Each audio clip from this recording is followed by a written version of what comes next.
Folks, I just got back from an LG event in New Jersey where they were showing off the G6, the C6H, and the C6. Those three in particular look really, really good, and there's a ton of improvements in basically every single size. So whether or not you want a 42-inch for a monitor or you want a 55 or larger to use as a TV, there's basically huge upgrades for absolutely everyone involved. It's got me thinking, I might want to upgrade yet again this year. And there's one thing actually that's coming to all three of these that I don't think anybody else caught that I think is actually really interesting. So the big upgrade, in my opinion, that's coming to all three of them is the new subpixel arrangement. Now, this new subpixel arrangement is the same that you can see on their monitors, and that's RGWB. This is important because this is going to lead to higher text clarity, just overall better clarity in general out of all three of these displays. As previous OLED TVs, well, they were using all kinds of weird, funky arrangements that led to very poor looking text. In fact, the LG G5 behind me, I think is one of the better arrangements. It's kind of like a WRGB, but even that really struggles with text clarity. And I do think you're gonna see a significant improvement on the text clarity of all of these displays, which is really great because I went up to them, each individual one. Yes, they're all RGWB, at least what they had on display. But another upgrade you're gonna be seeing is the new Alpha 11 processor. This new processor, well, it's really, really impressive. Now, for gaming, if you're just gonna be disabling all processing, of course, this probably isn't gonna make a huge difference.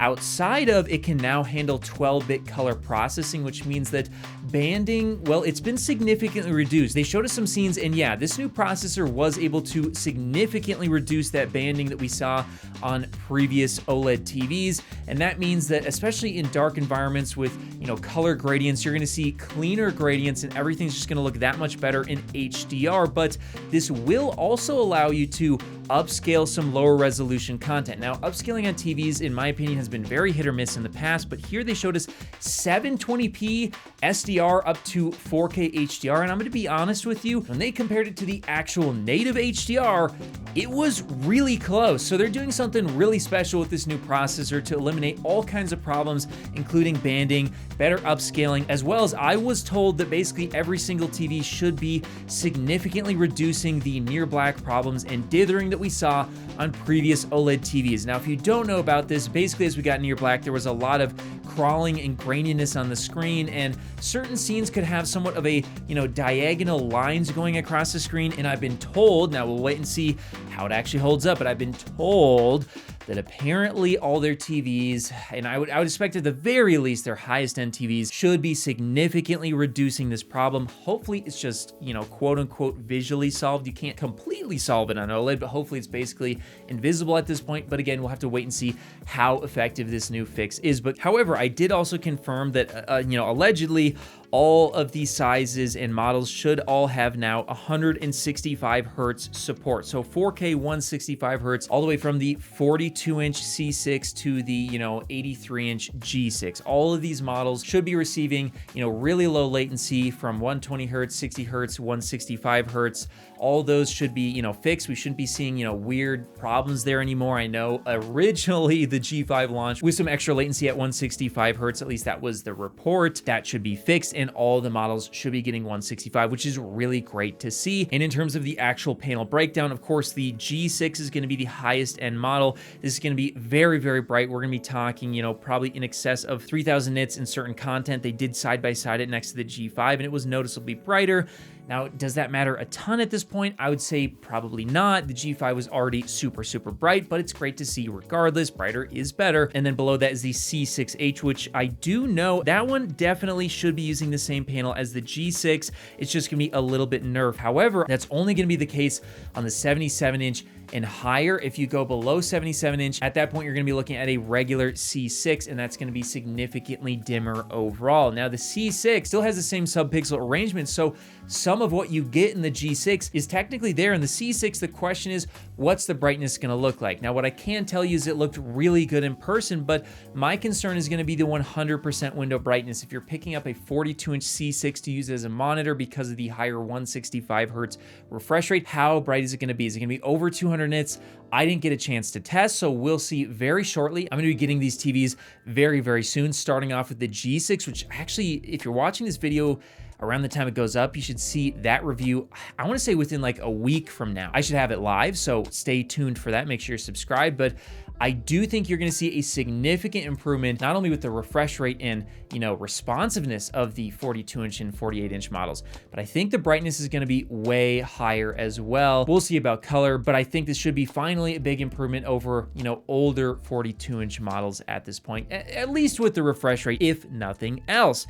But then we are also going to be seeing apparently no power increase on the G6 despite its higher brightness. And one other thing that they're bringing to the G6, and this is going to be, I think, something that some people are really going to love. Other people might not like it as much. Well, they're reducing the reflection intensity. Now it's retaining a glossy screen. So we can all thank God that they're sticking with the much higher clarity approach as opposed to what Samsung and some other companies are doing. So you're going to get better ambient light handling as well as better clarity out of these displays still. I still think that LG has the best coatings out there, and I think this is just gonna be another great option for you. However, the reduced reflection intensity, while it is noticeably better for reflections, it comes at the cost of a slight reduction in how good it is at ambient light handling. Now, I do think this is actually better than their older MLA OLEDs. I think it's not going to be as, magenta looking in a bright room as that, which that was already way better than QD OLED. So we're talking about still way better ambient light handling than QD OLED. Don't get me wrong, it's going to be really great still, but it is going to be a slight step down. I could visually see it compared to the G5. It was a little bit worse for ambient light handling than last year's model.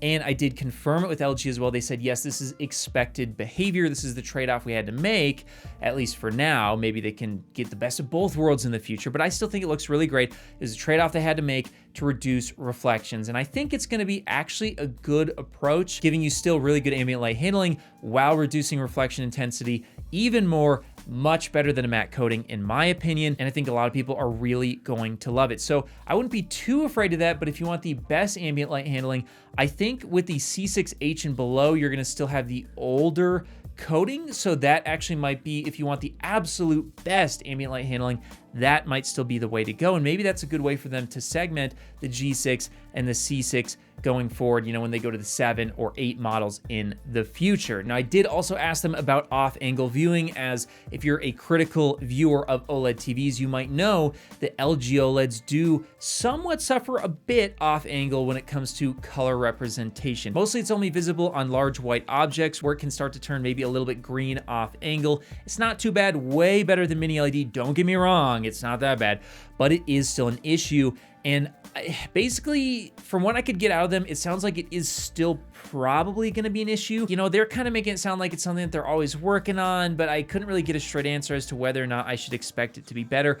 I didn't notice any major issues off angle, and I think this might even come down a bit to panel variants, but we'll have to wait and see for my final review, to see if there's been any improvements on that particular issue. But as a whole, we're talking about basically a refined G5, and the C6 and C6H, I think, are even more impressive improvements over their predecessors. And just like every single little issue that I had with the, the C5 and the G5, it seems like they're starting to address those problems. So if you're on the fence with those TVs, I do think looking at the C6 and G6 might be a really great idea this year. And by the way, I will have affiliate links to, I believe they have a pre-order already available for the G6 in the description below. So if you want to pre-order it, go ahead and check that out. If you want to wait for my review, hey, that's definitely a great idea, because you never know exactly how it's going to perform until I get an in-depth review out there.